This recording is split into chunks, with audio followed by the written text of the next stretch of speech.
today's drive-by from Condo Sidekick, we're going to take a look at the residences at 100A, which is going to be a luxury condo building at 100 A Street in South Boston.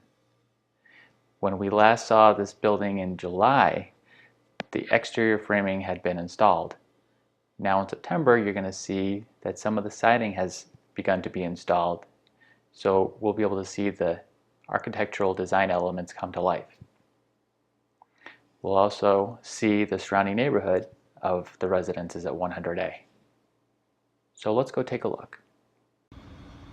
You were looking at the progress being made at the residences at 100A in South Boston on September 20th, 2018.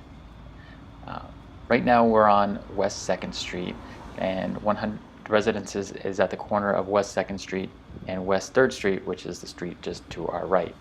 And we'll be walking towards A Street. So it's on the corner in between West 2nd, West 3rd, and A Streets.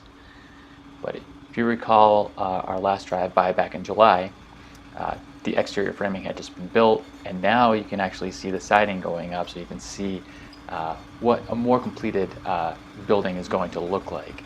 So they're still working on the ground floor, which will be retail.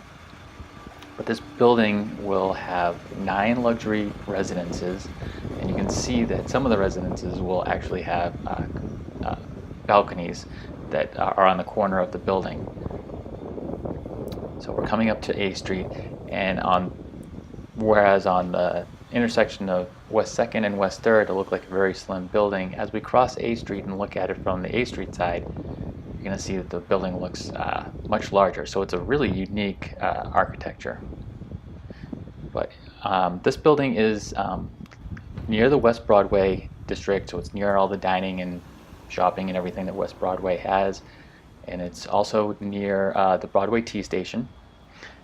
Has parking, so so it's close to 93. And it's also close to the South End and the financial district and Seaport. But now we are on A Street from a different angle, and you can really see again just the size of 100A. But this is the residences at 100 A Street in South Boston on September 20th, 2018.